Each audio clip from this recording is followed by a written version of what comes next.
Welcome to the John Hewitt Hour as part of the John Hewitt Online Festival of Literature and Ideas, where we're about to do in this next hour something that we've been doing every year in the 33 years of the John Hewitt Summer School.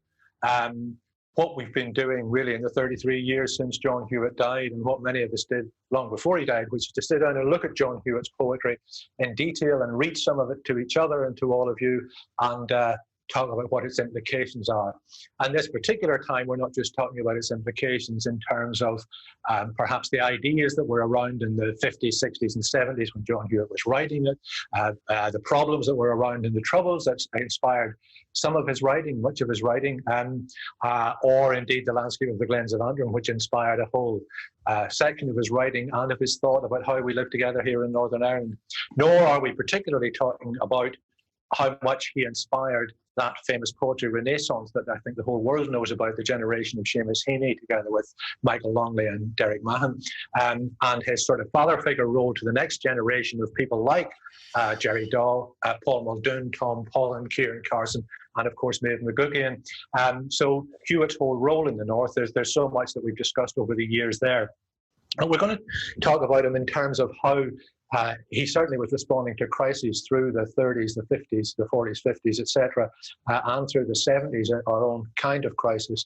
But we're in the middle of a bunch of multifaceted crises, and I've taken the theme out of my time. It's a title of a John Hewitt poetry collection, and it's kind of, again, multifaceted because, of course, it has the old sense of having served your time. He would have understood that, having worked with shipyard workers in adult education, having been involved in the labour movement, that once you had served your time, you were no longer an apprentice or a YTS, as it came to be called. You were a craftsman, a journeyman. And I think Hewitt always had that sense that, you know, I think we all have the sense once we've written our first poem that we're a fully fledged, out of our time craftsman in poetry, and we spend the rest of our lives thinking that we haven't really served our time to poetry just yet. So that sense was shading it, but I'm thinking much more about whether he is in fact a poet of our time. And put it more simply, if any of you joined us yesterday at yesterday's talk with Misha Glennie on the four horsemen of the modern apocalypse, do we really need poetry at a time of wars and globalization, weapons of mass destruction and pestilence, a pestilence with the persistence of the Black Death?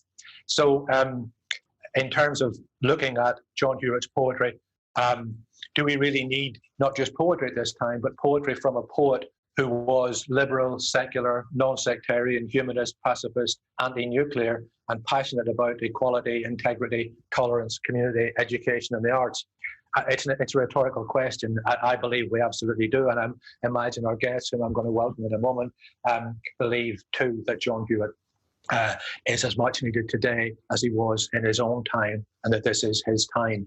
And to think about those questions in detail, I'm going to introduce Heather Richardson, who's a Belfast writer, a writer of poetry and prose, whose last novel took us to the worlds of sex, drugs, and blasphemy, not in 21st century Belfast, though all three are, I'm sure, in plentiful supply there too, but in 17th century Edinburgh, as it happens. And the novel before that took us to the German city of Magdeburg in 1631, which was, I guess, in the middle of a plague epidemic that was sweeping across Europe over those years. It's a novel about the 30 Years' War and religious conflict, which is something I believe had died out nearly everywhere by the 20th century, you'd think. So Heather has not only read for us at Hewitt events, but taken part in panel discussions and has taught our annual summer school creative writing classes, as she's been doing this very week online. Gerald Dawe also grew up in Belfast, studied at the University of Ulster, taught at Galway University and Trinity College Dublin, where he was Professor of English. He published 8 collections with Gallery Press, and you'll have heard some Gallery Press poets reading for us earlier in the week.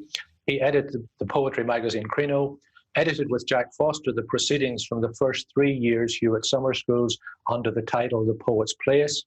And he edited with the late Aidan McPolin the selected poems of Padraig Fiach. And he's the world's leading expert on the literary merits and context, I believe, Jerry, of the lyrics of Van Morrison. But that is for another day, or rather another late evening sometime. So in pursuing the question of whether we need a poet like Hewitt at this time, Hewitt did have a prescription for what we do in moments of darkness over the nations. I think that's such a resounding title. And I'm going to ask Gerald Dawe to read a poem called "For a Moment of Darkness Over the Nations" as a kind of invocation to this next hour, as a kind of a resort to a syncretist or secular prayer to start off our proceedings today, Jay. For a moment of darkness over the nations. The black cloud is a happy portent for dwellers in the dry lands waiting for the monsoon. You there, take up your dusty prayer wheel. As for me, I shall stand up and begin the rain dance. Well, that's interesting, because the rain dance becomes a title that he uses a lot. And is that a title of one of his collections, Jerry? It is, yes. It is, yeah. And that sense that the black cloud, I think, will come back to haunt us during this discussion, because there were various black clouds hanging over the world that Hewitt knew.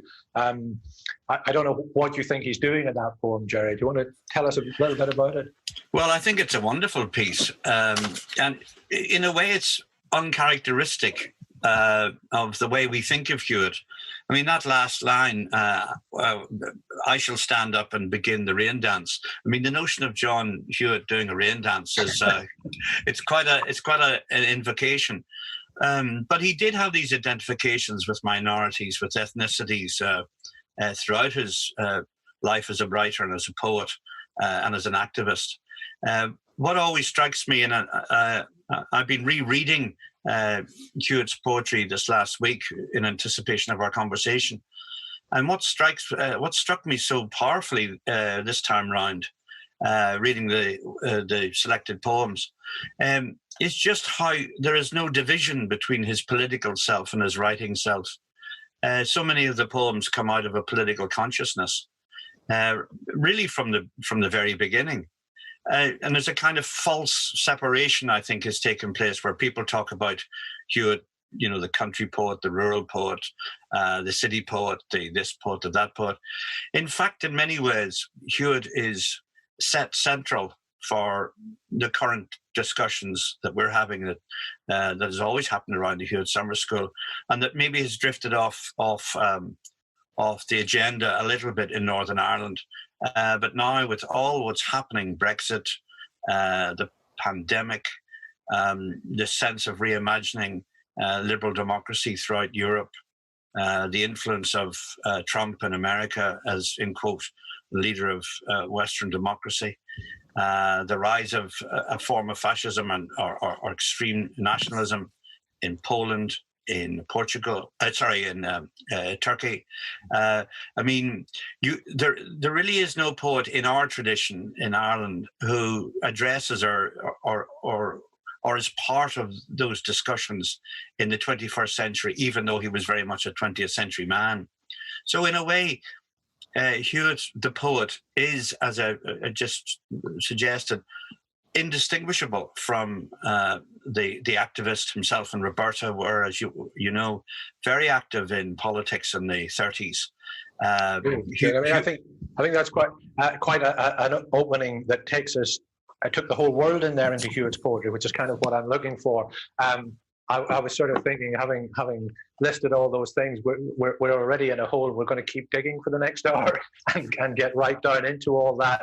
And yes, we'll come back to that kind of political activism. And I think there's an important point there about identities and minorities and so on, which is very much of interest at the minute. I think one of the things that I've been thinking about in terms of, I said altered identities is one of the things in one of the parts of the subtitle, and I've been thinking a lot about a particular poem and about a lot of changes that have happened in the north of Ireland recently, in the sense that it's only finally caught up on issues like same-sex marriage by dint of Stormont being out of office for a period and Westminster taking over, and the North finally, the Union finally working to the extent where London dictates what happens in Northern Ireland and people not liking that, whereas there are other aspects of London dictating that Northern Ireland's prepared to stand up and object to.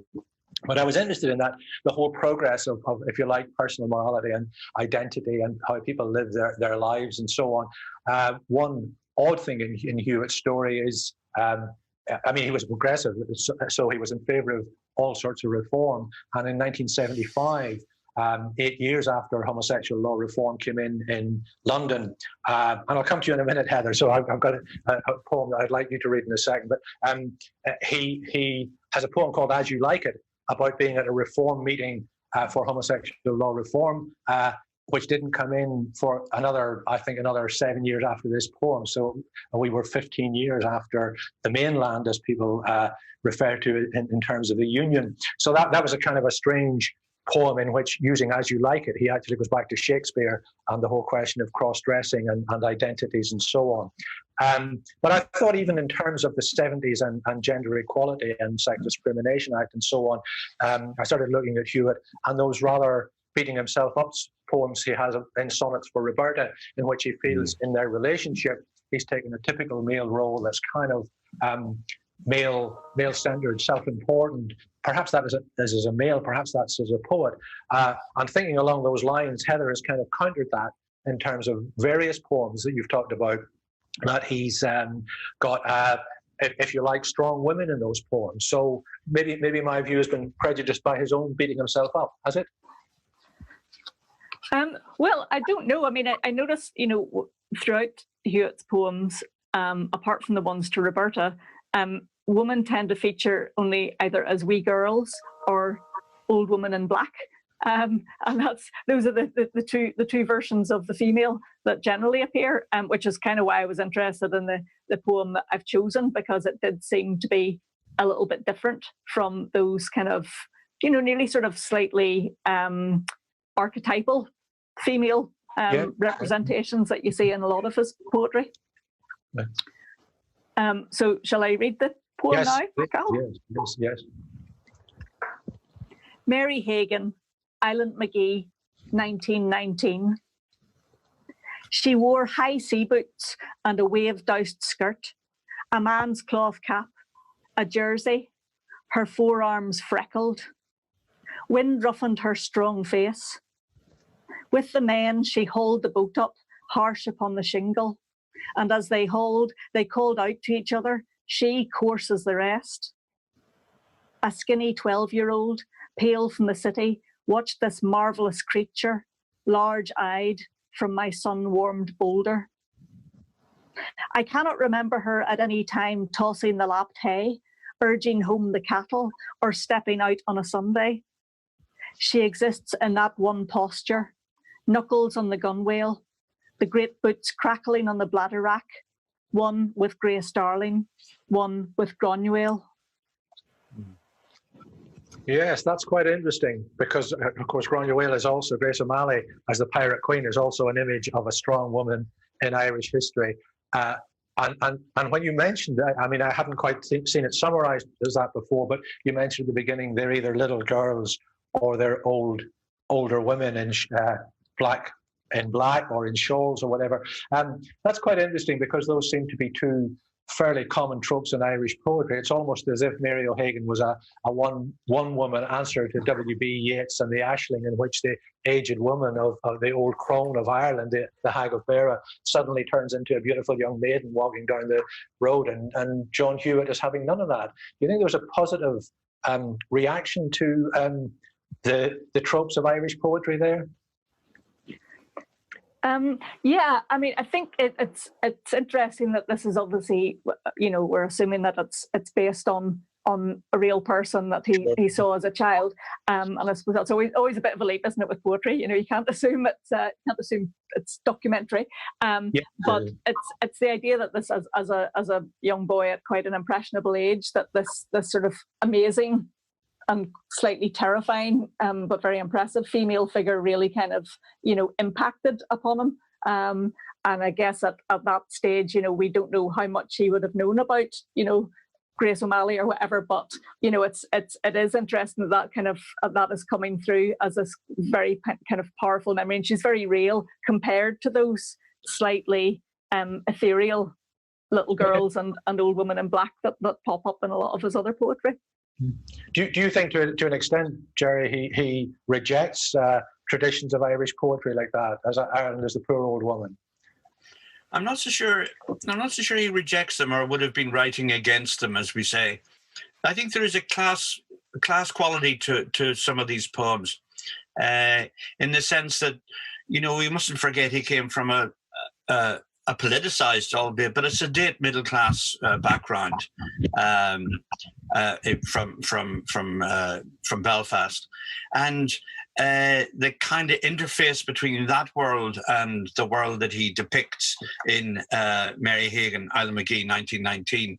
I mean, there would have been a shock factor in all this, and I think he captures that in many of his poems. The urban or urbane sensitivity suddenly coming in contact with another world. Should it be an IRA man, you know, with his gun up in his coat, or the volunteers returning from World War I and the shock of seeing someone without a minus a leg, an amputee, and you know, the poems often are kind of steering along the interface between this, shall we say, raw, real world, Isla McGee world, and the rather kind of interior domestic world of his mother, his father, his uncles, and so on, living in a kind of middle class Victorian Belfast. But to go to your point directly about the tropes of Irish poetry, I mean, the thing that always amazes me about Hewitt, and I mean, I've written about this elsewhere. In fact, it was at a talk I gave out to Hewitt. Hewitt was always up for a row. He was always interested in kind of having a crack at something. I'm sure he must have driven some people daft, but this kind of literary political ideas he had. I mean, did he ever sit down and have a relaxed conversation about rugby? I doubt it very much, or football, or camogie, or whatever it may be. Everything had to be political. So I think there is a sense in which, when he identifies some of these mythical figures that you're talking about, Granuaile and so on, these great figures of Irish history, yeah, you're right. There is a touch of sort of engaging in the politics of Irish traditions, and trying to kind of stir things up a little to get people to move outside their complacency, to move outside the way they see things, and to see them differently. And that, I think, comes back to one simple, pure root. That comes back to his inheritance, his Protestant descent. Excellent, yeah. I think that's where that all comes from, and that's a legacy that Hewitt embodies and passed on. Some people like to call it cantankerous. Some people like to call it, but as he called it, independent. And I think that's the imagination. That's the kind of political, cultural inheritance that he knew about, and he consciously tried to integrate into his writing life. Well, I think it's interesting that you mentioned that sort of dissent, Protestant dissent. But I think he was also quite angry when Protestant dissent turned into sedate middle classness, which you mentioned earlier in the same paragraph or the paragraph before. So I think that's quite an interesting tension in Hewitt, in that strain of Protestant dissent that he so represented, free thinking, and he always made the point that because of a row between his father and the local minister, he'd never actually been christened as a Methodist or christened at all. But he also wasn't vaccinated, which meant that he was free of the twin mythologies of science. And I'm not going to get into whether we're following the science here, but it is worth noting that, and his kind of anger at the complacency of society. And it is interesting that we're living through this pandemic at the minute, and it seems completely, everybody says, unprecedented. Of course, there were plans for pandemic preparedness, but in the interest of financial gain, those were abandoned in favour of preparing for Brexit and so on. But the whole question of the fact is that our grandparents lived through the 1918 pandemic, and my father's great uncle was a 22-year-old at the time of the famine. So this stuff isn't distant history in Ireland or in the world, in fact, the 50 million who died in the 1918 pandemic. But I think also Hewitt was capable of using the idea of the plague as a metaphor, as Camus had done in La Peste, obviously. And Seamus Heaney, when he was asked about the conflict in Northern Ireland in the 70s, And he said you could think it was a kind of a Marxist struggle and all that, or you could think it was the old 17th century European wars of religion, like a plague that had lain dormant for 300 years and nobody was prepared to name the plague bacillus had come back again, you know. So when Seamus and John Hewitt were using it as a metaphor, I don't think anybody thought it was going to come back as it had done in our grandparents' time. And he actually uses it as a metaphor to stir up that complacency, that middle-class complacency, in a poem called Coasters, which I'll only quote a little bit of. But he says, and metaphorically, but we can take it literally, now the fever is high and raging. Who would have guessed it, coasting along? The ignorant sick thresh about in delirium and tear at the scabs with dirty fingernails. The cloud of infection hangs over the city. A quick change of wind, and it might spill over the leafy suburbs. You coasted too long. Now, I think that you coasted too long is the real sarcasm at the end there. That's that cantankerousness, that probing, that provocativeness of John Hewitt. But I thought might spill over the leafy suburbs was real sarcasm. And I think he's really got the present situation where, of course, in America and here, it is the people in the lower paid jobs, in the more crowded housing and so on, and very often people from minority ethnic backgrounds who are suffering the worst under the pandemic. So while I don't doubt that some people are still tearing at the scabs of the plague of sectarian divisions, which is what he's actually talking about, it's also true that metaphorically, this is going to affect working class people, the people that Hewitt defended most, and affect the middle class people who annoyed him least. So there we go. I don't have too much difficulty wondering what he would have made of the present situation. But you mentioned that sedateness and so on. I do think that there is a point at which he keeps reclaiming in his family history, at least twice in the poems, a story about famine fever. And again, that was within living memory of our grandparents' parents, if you like. It comes up several times. It comes up in The Orchard, where he compares County Armagh, which is fat and fertile, with the stricken cabins of the West. But in one version of that, The Scar, the poem's dedicated to Belfast poet Padraig Fiach, and Jerry, you edited Padraig's selected poems, didn't you? So perhaps you can introduce that poem for us, and also maybe why he thought it was an appropriate dedication. Why Hewitt thought it was an appropriate dedication, The Scar. Well, the poem's called The Scar, and it's dedicated to Padraig Fiach. I mean, Fiach was an outlier of the literary world, really, from the late 60s, early 70s. I mean, his life is worth its own subject, and rather than just passing on. In many ways, he was a tragic figure. But what has always impressed me was that you couldn't have thought of someone more diametrically opposed to John Hewitt. Hewitt with the cane and the goatee beard and the pipe, and this very, civic sense of himself as a poet, and involved in so many different political campaigns over all the years from the 30s alongside Roberta. But in the very early days of Fiach's publishing in Northern Ireland, having returned from New York, Hewitt responded to his poems. He understood what Fiach was trying to do, and he kind of identified Fiach as almost like a craftsman, more like a jeweler, or someone who was working in these small lines. And he wrote a review, I think it was in the Belfast Telegraph, where he actually applauded Fiach for the way in which he was a miniaturist. He was working in such a minimalist format. He said it was very successful, and that was at a time when, in fact, Fiach was in many ways in the beginning spiral of his downfall, of his breakdown. He had a nervous breakdown in the mid-70s, and I think Hewitt supported him as best he could. But the poem, to get back to the text, the poem is important because, in a funny kind of a way, it's like a love poem. It's Hewitt identifying in his own family lineage a moment out of which the famine fever spread from the West and some westerny counties across into what became Northern Ireland. And of course, the famine did hit Northern Ireland. The present state wasn't there then, of course. And he identifies this kind of intersection, this crossover between 19th century history and 20th century reality, and he uses it. There's a great phrase, I'll just underline it with my voice, in the first part of the sonnet.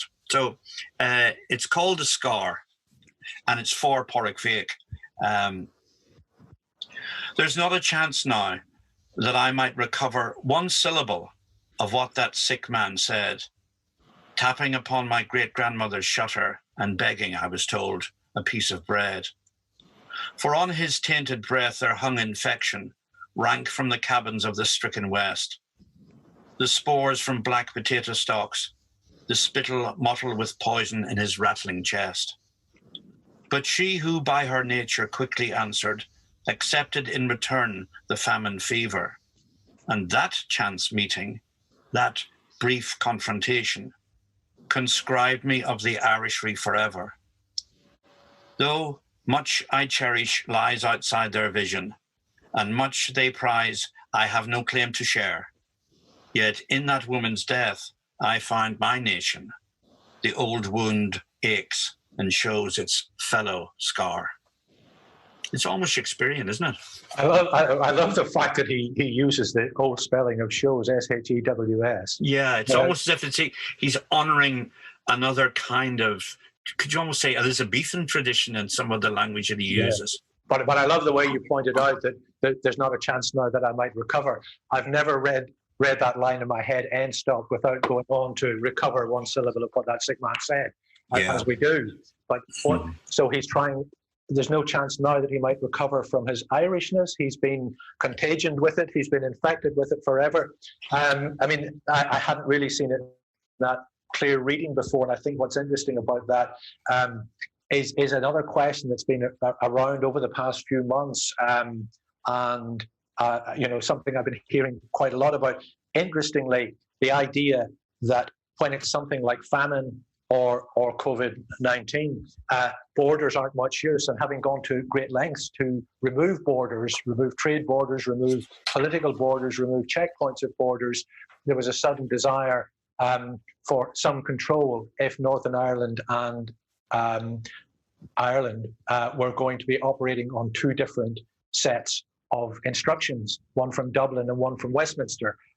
So there's another fallout from that, which is the extent to which the devolved governments have moved away from being dictated to by Westminster, not entirely effectively, but with results that show us that they are relatively safer than that which is still totally under Westminster's dominion. And I think one of the voices in that, interestingly, I don't know if people have followed Dr. Gabriel Scally, who was praised for his work on the cervical check inquiry. Gabriel Scally has been is a member of Independent Sage, by the way. He was a former regional public health officer in England and president of the epidemiological section of the Royal Society of Medicine. So a very informed figure. And he has been arguing from the beginning that it's impossible to find a solution that has the north of Ireland under one set of rules and south of the border under another set of rules. Interestingly, Gabriel Scally from Belfast, so it gives him that sort of perspective on the UK and Ireland sort of relationship. His parents were from Ballycastle, and he was at the launch of the Day of the Corncrake in the Glens of Antrim Hotel in 1969. He has written to tell me. So there's a connection with Hewitt going back then. But he would have grown up in that world that Hewitt knew in the Glens of Antrim, which was a world of tolerance and community, in which community was more important, and in which government and democracy mattered. Whereas what seems to matter now is, well, I won't go into why governments are doing what they're doing, but I wondered whether, Heather, from a Belfast perspective, I've heard unionists saying, despite themselves, I'm saying, in quotes, despite myself, I think Leo's doing a much better job than Boris, and that kind of thing. Is there a feeling about cooperation that's going to come out of that, or is it just a momentary emergency thing? Heather? Yeah, I suppose being of a pessimistic disposition. I think it probably won't last. Yes, I think it's. I mean, and I think we've seen this actually in previous and less dreadful epidemics, like things like the foot and mouth and so on, where actually, when it comes down to it, people tend to be quite pragmatic and think about, actually their bottom line, if you like, their business and so on. But certainly there is that sense that of admiration, if you like, of the way that things have been handled in the south. But I thought it's been interesting in Northern Ireland, how up until reasonably recently, the double act seemed to have been doing a reasonable job of dealing with the crisis. And I was thinking about that, and I wondered if it's partly because, in Northern Ireland, it's often said that most of us aren't more than one or two generations from the land. I mean, John Hewitt, in a way, was probably an exception in that he was from different stock. But most people have grandparents or great grandparents who or parents who grew up in the country. And I think there's that country thing of however much you disagree with your neighbour, when the cattle get out, everybody comes together to get the problem sorted. And I got the impression with that with Arlene Foster and Michelle O'Neill, who are both country girls, let's remember, that maybe there was an element of that. Let's deal with the crisis and work out the other stuff. We'll go back to our fighting later on and deal with that. But I wonder if that's part of our kind of our deep connectedness to the rural in a way here. That's a very interesting point. I mean, of course, what Hewitt found once he made his rural choice. So having grown up with that Belfast background that you talked about, Jerry, and he started taking weekends and eventually a cottage in the Glens of Antrim and getting involved in local history. And the local history there, which was coming from Michael Murphy, who was the Free State, the Irishman, as they called him, who was there collecting local lore. Estienne Evans at Queen's was discovering that the divides really weren't north-south in Irish rural practice, but were actually east-west. And so there was a whole different discussion going on about how the country had been perhaps divided up wrongly in terms of all sorts of rural practices. But the whole point about the Glens of Antrim, I think, was that he found that he could talk to people across those divides if it was about things like sheep sales or a wake or even First Communion or Christmas, Midnight Mass at Christmas, which I don't think he would have done on the Antrim Road, but I think he was free to do so in Dawe. And equally, while it's always been said that Hewitt didn't get the top job at the Ulster Museum or the Belfast Museum and Art Gallery because he was too friendly with Catholics and communists. One feels that the Catholics he knew there tended to be in political or cultural circles. Do you have a feeling that he kind of crossed a boundary up in the Glens, Jerry, but didn't cross that boundary in Belfast? Or did he cross the boundary? Oh, I think he did. I think there was a very dynamic community of writers, of artists, musicians in Belfast, the Belfast of the 30s and 40s. Some young scholars, wonderful young scholars, are now discovering the extent to which Belfast was like a little hub of its own. Painters coming in from Britain, Neville Johnson and various writers identifying other artists, John Locke. He was right smack in the middle of all that. Many writers who moved on either to Dublin or to back to London or further afield. I mean that Hewitt was absolutely key to all that. I often feel that there was a certain performative quality to his sense of the Glens. And I don't mean this in any disrespectful way. I think he looked upon the Glens as a kind of a retreat. And it was a place where he could find himself almost like Edward Thomas found himself. Yeah. Back into a different kind of visual environment. The Glens are one of the most spectacular parts of the country.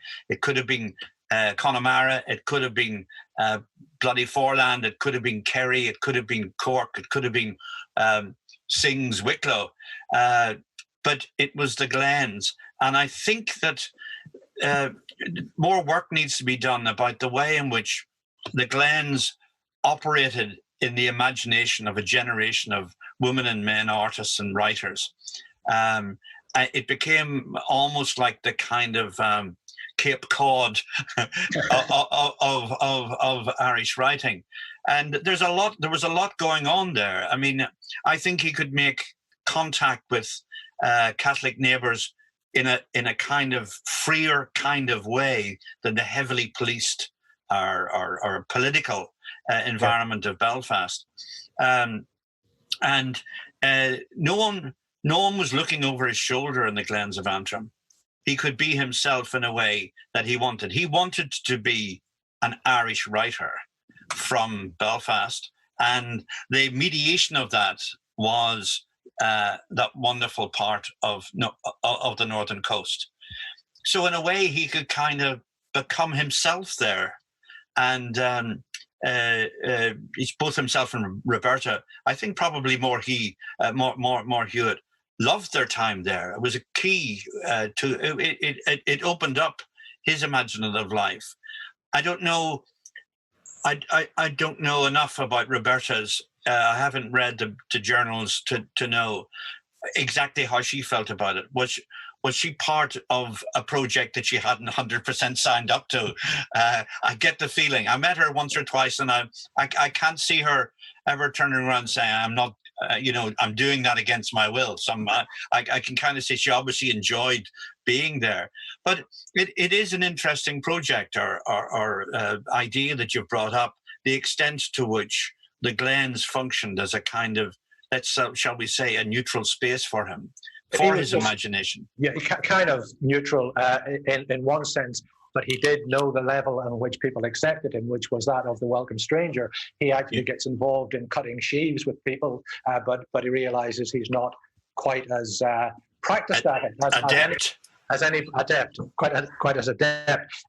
The other thing, of course, that marked him out was not so much the fact that he was a poet, because people were used to a certain kind of country poet around the glens, and in fact, he was quite envious of Dusty Rhodes.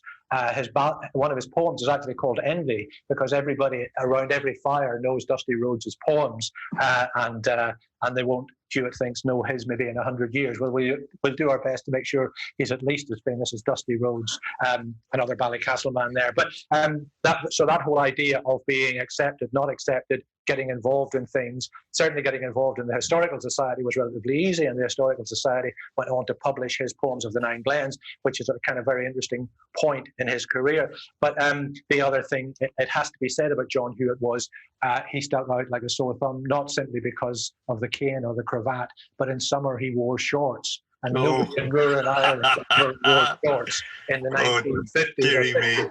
Yeah, so he was obviously an incomer at one level, but that would have been part of the 1930s kind of dress sense of the summer school, actually, the kind of left-wing summer school and so on. Yes, in fact, he mentions that in his poem about I should have staked my future on the Council of Sunburnt Comrades in the Sun.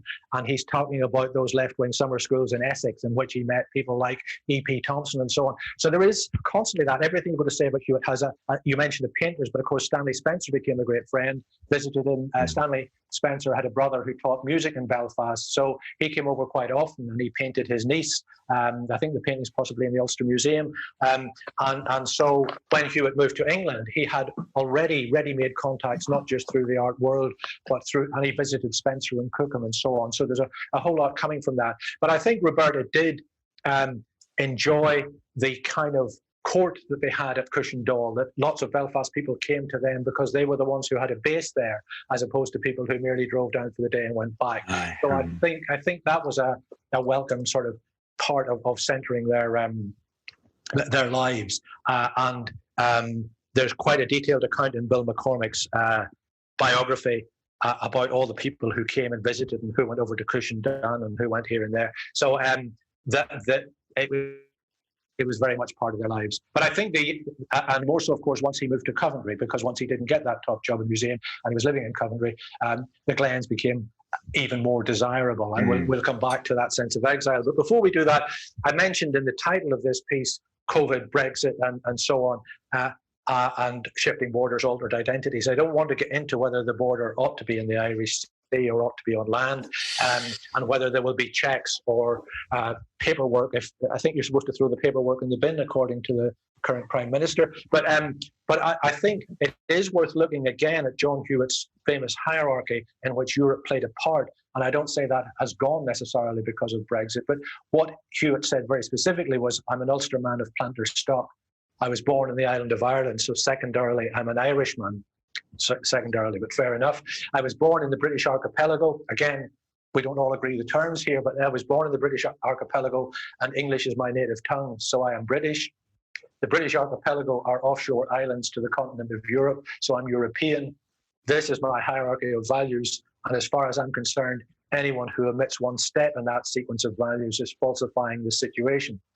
So when I was talking to Misha Glennie, who I had always thought was Russian, but in fact is Anglo-Celt with a strong Scottish and Northern Irish background, and when I was talking to Misha Glennie on yesterday, the whole idea of and he's now got his Irish passport, actually. So I think just about everybody in the world has discovered an Irish granny in time. So I don't think Brexit is going to end all of that. But when Hewitt made that statement, he was talking about a time when the UK and Ireland had just become members of the common market. He doesn't mention that, but many of us thought in the early 70s that would mean an end to the border and all sorts of things would flow from that. But it's also a time when institutions like the United Nations and the World Health Organization were taken for granted as being the die stamp, the pattern for the future. And that has ceased to be the case in that they're no longer respected in the way that we thought they always would be. So we've talked a little bit about the All-Ireland and the British dimensions. I want to think about Hewitt in Europe. And Heather, I think you've got something on Hewitt in Greece. Have you to read for? Yes, I mean, I think it's when you read Hewitt's poems that are about other places, about not Ireland, it's you get the sense of a kind of hunger for that kind of experience that comes from being abroad. And I think that's something I'm sure a lot of us at the moment who enjoy travel are feeling that kind of, that longing for just difference, for being somewhere where what you're experiencing is new. But the poem I've chosen, Mykonos, interested me particularly because, well, I think it's a good example of how you can be writing about one place while also writing about another place. I'm not an expert on Greek islands, and when I read the poem initially, I kind of got the impression, because it refers to Mykonos and Delos, and Mykonos is a kind of like a satellite of Delos. So I kind of thought, okay, Delos must be the big island and Mykonos must be the little one. And then I looked it up on the map, and of course Mykonos is the big island and Delos is the little island to the west. And actually, interesting, if you turn your map 45 degrees, Mykonos looks a bit like England. If you put it the other way.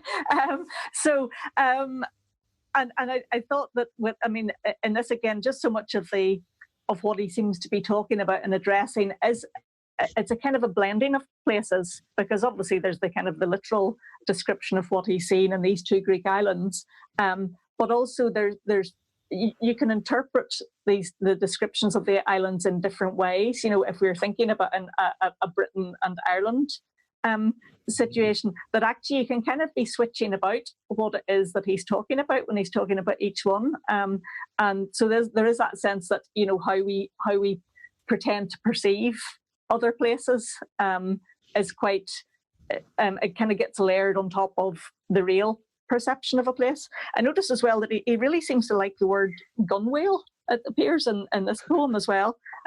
And we do have an old lady in black as well. So I'll go ahead and read this poem now. Lovely. Mykonos. This dun-coloured island, dry and coarse as a cinder, with no past to speak of, let alone sing, anchored in the pulsating shadow of that holy place, Delos. Humped up out of the dark water with steep granite edges, not low in the gunwale or nearly awash like its neighbour with history. Not a single broken column with the fluted drums disjointed like vertebrae, nor mutilated torso, boulder big to ballast it. Delos may fill some with a strange sadness at the presence of shadowy crowds in the narrow streets, in the agora, slippering over the ruined mosaics. Mykonos is a suburb of the hot moon, the threshing floors of the slopes, shallow craters. Man has not been here long and may leave tomorrow. even that proud old woman in black, high on her wide-laden donkey, brown face shawled, dark eyes bright, is only passing this way. And I think this is one of those poems, that really kind of repays lots of close reading. Because, with poetry, quite often you're not sure whether what you're seeing is what the poet deliberately put in there or whether it's just a happy kind of circumstance. But just in that third stanza, the mention of the fluted drums and the broken columns, and just given the time of year we are at the moment, flutes and drums are kind of, they're ringing bells, if I can mix my musical metaphors there. So just a fascinating poem, I think, in what it's saying about places and how we regard them, because obviously neither Mykonos nor Britain have no past to speak of. It's all about perception.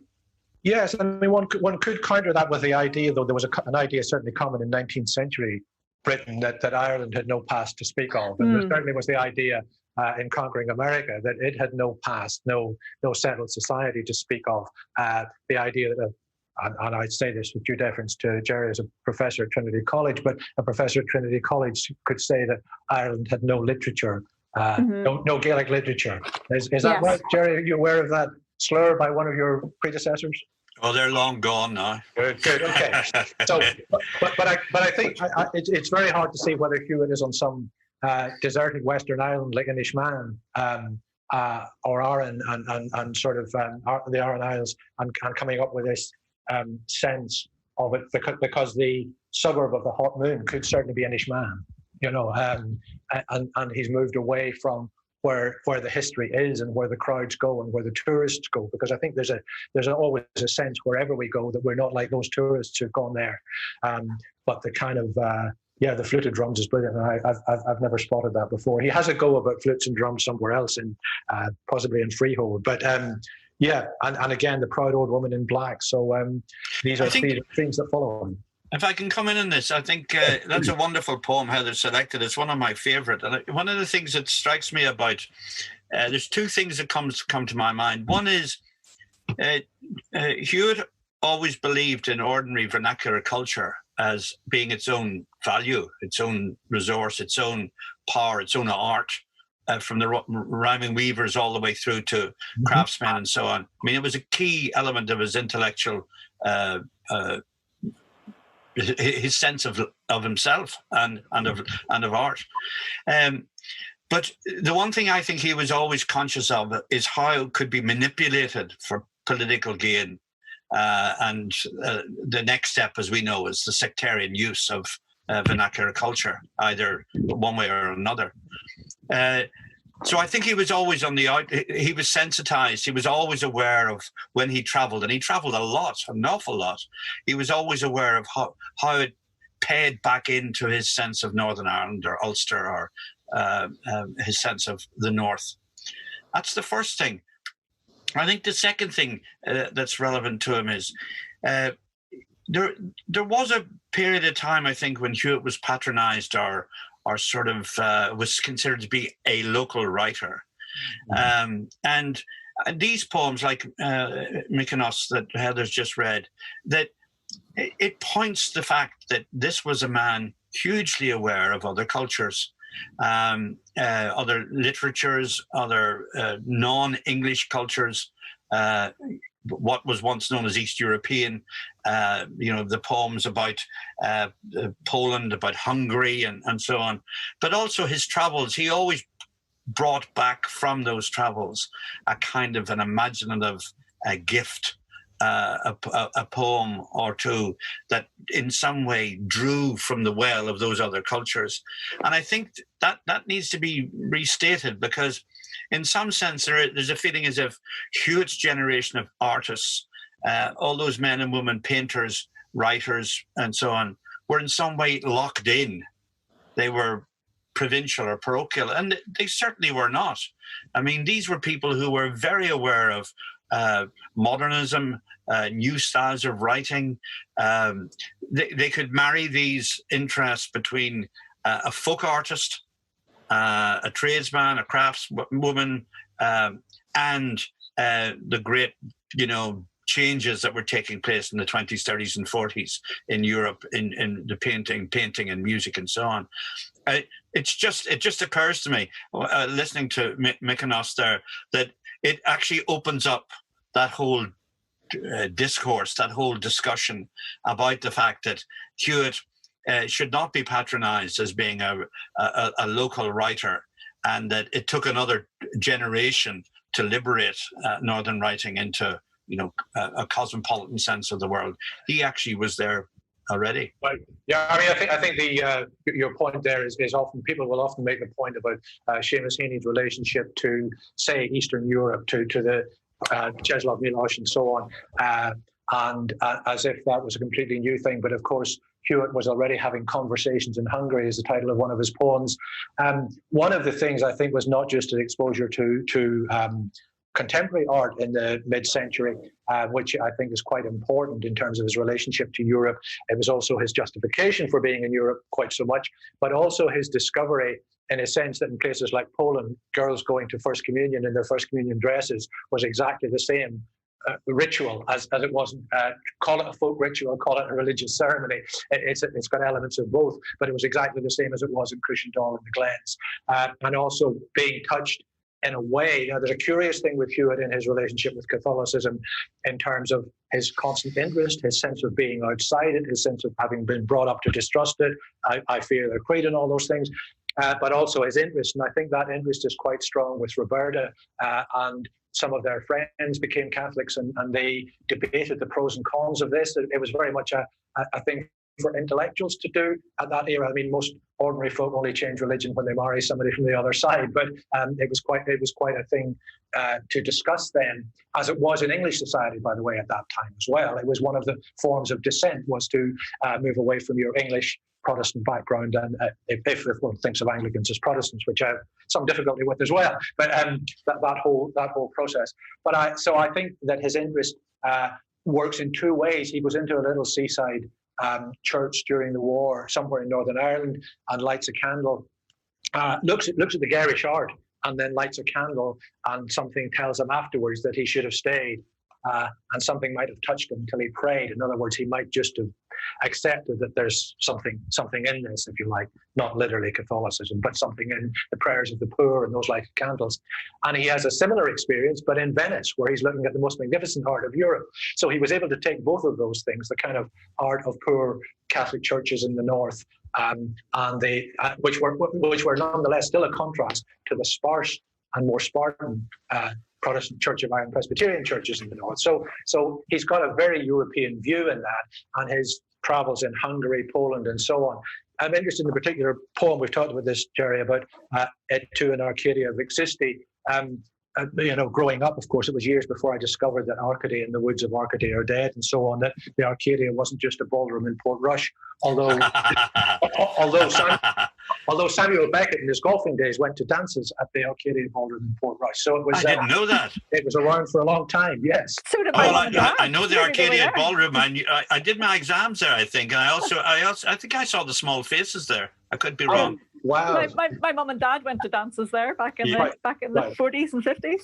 Oh, it was a great spot. Yeah. But of course, poets had much greater difficulty constructing Arcadia as a concept, and in fact, the title comes from Robert Louis Stevenson's To an Arcadia Vixisti, which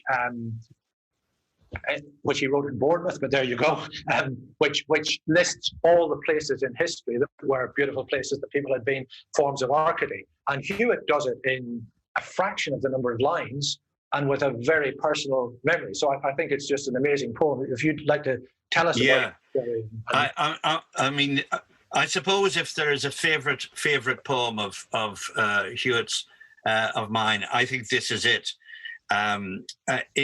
It actually sits perfectly in our conversations, because, I mean, this is a personal love poem. It's dedicated to Roberta, but it's also a poem about assimilation, how you draw inspiration from other places. And yet inside that, there's this somewhat open, unresolved, could you even say anxious final line? It seems to suggest that there's a kind of unresolved quality to the poem, and I like that, because some of the things I think, let's say, the weaker suit of some of John Hewitt's poems was the almost industrial manufacture of sonnets. I mean, he just had this ability to turn them out like Mars bars, and there was just too many of them.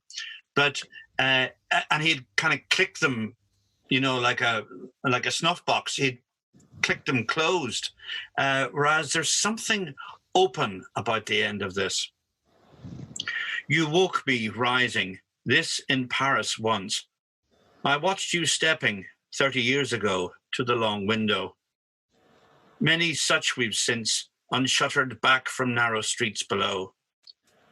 But on no more than stir of wheel or foot, as finger signaled, following, I stood beside you, heeding, drifting up. A flute-like music, blown through the clean hollow wood, while, leaning, a dark lad against the wall played to the splay of goats about his knees, strayed, so it seemed, from classic pastoral, an instant's magic, never ours in Greece, when, later, older, or in Sicily, we stood at dawn beside the tideless sea. The tideless sea seems to me to be almost like an anagram of a lived life. Emotion has stopped, and the kind of freeze of the poem, it's like a kind of arabesque. There's something he's trying to hold that moment in place. I mean, if we were having a seminar on his poetry here, one of the things that would strike me is how how close it is to, painting. And it's where the two parts of his life, his visual understanding of visual arts and his sense of the personal testimony of poetry merge and become one. And of course, the goat boy is kind of pure Poussin in a way. Yes. The of Arcadia coming through from. Yeah, but I'm also interested now that Heather has brought up the question of fluted drums and this flute, and it seems to me the clean hollow wood, both sounds like a grove in a wood somewhere in Greece, a magical grove. And so music coming through the clean hollow wood, but coming through the clean hollow wood of the flute. And I'm wondering how much he knew about the difference between poetry flutes, which are hollowed out reeds in Ireland, and manufactured flutes, because it seems to me this is the simplest of flute-like music. And of course, again, if you were doing the detailed played, splay, and strayed, just all kind of click there beautifully in the music of the poem. But the idea, I mean, it is interesting as a poem because it's kind of the Paris that I first went to Paris thinking about, rather than the Paris of Ernest Hemingway. Hewitt's Paris was the one I'd learned about before going there, and it seemed to me that it was the gateway to Europe, which is kind of, I think, what he's saying before he comes to the tidelessness of the Mediterranean. But I often wondered also whether it was an answer to Dover Beach with all that crashing in and out that goes on. Yes. And he has actually settled for this tideless sea. I'm hearing what you're saying, Jerry, about what it might mean in terms of non-tempestuous relationship or something. Yeah. Well, it's almost like an image of passive recognition. Life is over. We have our life together, and it's caught in this moment. It's a very, very moving poem, I think. Very, very strong, and there's a quality of, I'm going to say a word which really doesn't sit inside. There's almost a sense of elegy about it. I don't know if you feel that, Heather, but I definitely sense there's a sense of there is a quality of lament as well in it. I don't. Maybe I'm wrong. No. I think I got that too, because it's that the sense that what he's talking about originally is this memory from 30 years ago, and that sense that my goodness, like 30 years has passed. Like that young couple, they've gone, and so it's there's a kind of a recognition and an appreciation for the togetherness that's still there and the adventures that have happened in between. But that sense of it was this beautiful little moment, but so long gone. So, yes. and I think that's the thing, isn't it? It's sort of happiness in recollection or beauty in recollection. There's always a sadness about it because it's past. I think you got it. I think you've got it spot on. Absolutely spot on. I couldn't quite get that, but you have it. That's where it is. Yeah. Yes. I'm interested that you brought up earlier, Jerry, the idea that he was involved in, John Hewitt was involved in protest, in campaigning for the right sort of thing. One of the images I have of him is in Balsall Common in the Midlands. He and Roberta out with placards campaigning for travellers not to be moved off a piece of common land, and that seems to me to be a Hewitt motivation that goes back not just to Christopher Hill and the world turned upside down, or to William Morris and some kind of old England, but right back to the enclosures and the fact that they were probably Irish travellers. I don't think would have influenced them any more than whatever kind of travellers they were. But as travellers, is kind of one of the racism issues continually being voiced in Ireland. It seemed to me that he was not only on the right side in terms of writing poets, but went out there with his belted overcoat on and stood in the early 1970s to campaign. And I think he was involved all along. I mean, I think he will have also had much more exposure to multiculturalism in Coventry than people in Belfast would have had in the 50s. But he also, we talked about the writing and his exposure to other European ideas, but of course they were much wider than that. His friendship with the Chinese poet Shelley Wang, or who called himself Shelley Wang, Wang Shili, poems like The Man from Malabar and The Chinese Flute Player. I mean, there is a slight difficulty now that there's a distancing in that people would regard as a kind of a cultural appropriation, but the poems tend to be so simple and open that I don't think there is any sense of him exploiting the exoticism. But in terms of issues, one tends to think, where would he have stood on Black Lives Matter? One doesn't have to think where he would have stood on Black Lives Matter. He regarded the execution of Sacco and Vanzetti, who were framed as anarchists. He regarded that as murder by capitalist minions, and James Connolly's murder, in fact, as murder by British soldiers. This is very interesting, coming from somebody from the Antrim Road in Belfast, from a Protestant Unionist background, and actually compares Connolly to Christ, which has been a common trope in a way. He also compared him to John Brown, and I'm assuming that's the John Brown, the abolitionist killed at Harper's Ferry. And he has an unpublished poem about the 1927 lynching of Leonard Wood in Whitesburg, Kentucky. And I didn't invent the name of that place. It was called Whitesburg, and Leonard Wood died there. So all of those issues, I think, are the issues he was aware of. And he was in Britain, of course, at a time of particular anti-Irish prejudice, the time at which it was quite acceptable for boarding houses to put up a sign saying, no blacks, no Irish, no dogs. It was common to put in advertisements, no Irish need apply. I know of one particular dance hall in Lincolnshire that had a poster. Did you mention the Swinging Blue Jeans? Probably not your era, Jerry. Small Faces you mentioned. Small Faces, yeah. Swinging Blue Jeans were a bit earlier, but I have a copy of a poster for the Swinging Blue Jeans at a dance hall in Lincolnshire saying, Irishmen will not be admitted. And of course, the reason for that, that's the swinging 60s, by the way. And the reason for that, of course, is that all the Irish in Lincolnshire in the summer were potato pickers or fruit pickers before all those European fruit pickers came along, whereby hangs another problem, but we won't go into that today. So I'm just thinking about being Irish in Coventry. When he left Belfast, didn't get the top job at the museum, became the founder director of the Herbert Art Gallery in a Coventry that was just bursting with renewal after the war, with its Belgrade Theatre, called after Belgrade. I mean, that's certainly a cross-European gesture.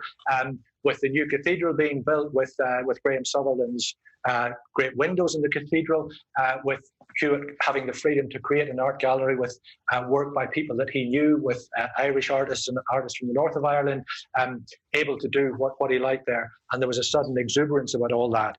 But he also was and realised that in England, you're an Irishman, whether you come from Belfast, on what kind of stock you come from. He worried a lot about stock. So that's what he faced. In fact, he got a kind of reverse discrimination, which is the condescension of the middle classes, in that lady so-and-so, who was chair of the board of the trustees of the Herbert Art Gallery in Coventry, as soon as Hewitt came to the first meeting, she said, "Oh, Mr. Hewitt, you're Irish. We'll have to find out where there's Mass on Sunday for you."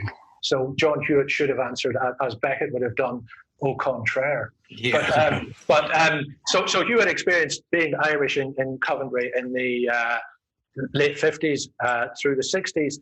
And Heather, you're from Belfast, you're in Belfast, but you've worked in England and you have some of that experience. So you've chosen to tell us about the poem, An Irish Coventry. Yes, I was once an Irish woman in Leicester. Although at the time I would have certainly have been identifying myself as British, but was, as you point out, my English friends and colleagues would have said, "Well, no, but you're Irish." So, the fine details of our identity in this part of the world are completely lost once you step beyond it. And I think that, it's very good for people from Northern Ireland, no matter how much they love Northern Ireland, to actually spend some time living abroad, because what we'll discover is actually how little interest anybody else takes in us and our disagreements, and so it's quite good for the soul, I think, to realise that. This poem, it really, I know it's not what poets are all about, and it's not your purpose in writing a poem, but this really did kind of resonate with me and speak to me because of that experience of going somewhere which was, I left in the early 80s to go to university, and Belfast then was even more monocultural than it is now, and to go to somewhere like Leicester, which was so diverse and felt so kind of energetic, I found it absolutely thrilling. But the poem kind of moves from that kind of sense of the delight in what the place has to offer into this into nearly kind of anger, and partly anger at ourselves for what we keep on doing to ourselves, and it kind of builds up to this kind of crescendo of anger. But it also, the reason that really kind of resonated with me was because I found that when I was in England, and I stayed in England for 11 years, when something bad happened back home, and there were still atrocities and so on went on, that it seemed to hurt more because I wasn't there.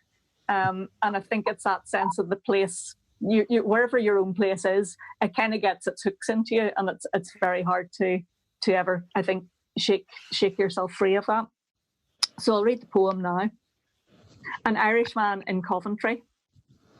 A full year since I took this eager city, the tolerance that laced its blatant roar, its famous steeples and its web of girders, an image of the state hope argued for, and scarcely flung a bitter thought behind me on all that flaws the glory and the grace which ribbons through the sick, guilt-clotted legend of my creed-haunted, God-forsaken race.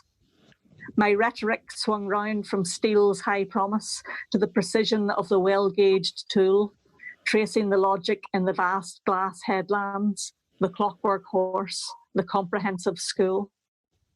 Then, sudden, by occasions chance concerted, an enclave of my nation, but apart, the jigging dances and the lilting fiddle stirred the old rage and pity in my heart.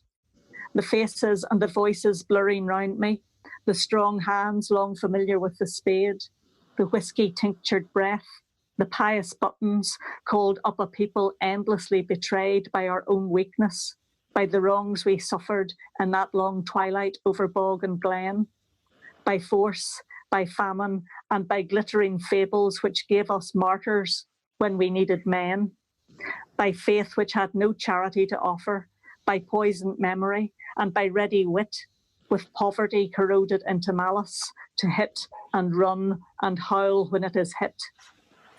This is our fate, 800 years disaster, crazily tangled as a book of Kells, the dream's distortion and the land's division, the midnight raiders and the prison cells. Yet, like Lear's children, banished to the waters, our hearts still listen for the landward bells. An amazing ending where he contrasts the prison cells and the bells that go back to that old story of the children of Lear and St. Patrick and Christianity coming to Ireland and so on. So there's a kind of but such richness in the poem. And in a sense, rather like his relationship to the Glens, he's there, but he knows his difference from these people, but he also knows the common thread that's there. I mean, I think that's something he engaged with his whole life. We might call it identity now. It was who you are. Poems like Once Alien Here, and the idea that as to when you have rights to be in a particular place and so on. And one of his best illustrations of that, a poem called The Colony, which I've always loved. And I remember at the, I think it's the first or second summer school in the Glens, Jerry, your lecture was called Against Piety. And you quoted the last few lines of the Colony as part of that lecture. And it's just a case of, I think, of if you could frame the poem and read us, I think you suggested sort of the last 20 or so lines of the poem, but if you would give a little bit about how the poem fits into Hewitt's perception of identity, his identity in the North. Yeah, I mean, I think this is his big poem. I think this is the poem that he tried to get a lot in and get it sorted. Some people have read it that there's a sectarian tinge to it. It does deal in generalizations. There is a kind of a mythic quality to it. The parallels that he uses, a lot of this was discussed back in the day after that lecture. In fact, I remember it was a very, very engaging and creative exchange of views. But I've always found it a powerful parable. There are elements that you'd feel, wish you hadn't have said that, kind of, but as a poem, I sit it alongside some of, it's like Kavanagh's Great Hunger. It's like some of the meditative poems of Yeats. I mean, I think it's up there. I think it's a really, really important statement of cultural ambiguity and almost a kind of democratic text. The ending goes, you can almost feel the kind of, like it's like an orchestration of history coming towards this moment. I know no vices they monopolize. If we allow the forms by hunger bred, the sores of old oppression, the deep skill in all evasive acts, the swaddled minds admit our load of guilt. I mourn the trees more than a symbol, and would make amends by fraternizing, by small friendly gestures, hoping by patient words I may convince my people and this people we are changed from the raw levies which usurp the land, if not to kin, to co-inhabitants, as goat and ox may graze in the same field, and each gain something from proximity. For we have rights drawn from the soil and sky, the use, the pace, the patient years of labour, the rain against the lips, the changing light, the heavy clay-sucked stride have altered us. We would be strangers in the capital. This is our country also, nowhere else, and we shall not be outcast on the world. A big statement. I've spent a lot of time thinking about that shall and will and the different English inflection on whether shall means determination and will means coincidence or the mere undemonstrative future or vice versa, because I think there's a difference in language there as well. But yes, I mean, at a moment when everything seems to be changing and shifting in the relationship within the devolved administrations, within the union, with borders within Ireland, with problems we have to face like Brexit and COVID and Black Lives Matter, altered identities, trans issues, everything that's going on in terms of fluidity, there is still a voice there that both, as you said earlier, Jerry, this idea that Hewitt always was almost provocative in his campaigning for things and arguing about things. And I think we've had a bit of an insight into his relationship, his attitude to women, his attitude to myth, to Irishness, to identity, to his fellow countrymen and so on. I think we've explored a lot of Hewitt, but we'll continue to do in different times. And I think we're just going to round it up there. Thanks, both of you, for the readings and for so much you had to say about the individual poems, about the language of those poems, about Hewitt in those poems, and about their relevance. So thanks both very much for a wonderful John Hewitt hour. Thank you. Thank you. Thanks, Cahal. Thanks, Jerry. Thanks. Bye-bye. All the best. Enjoy Port Stewart. Will do. Bye.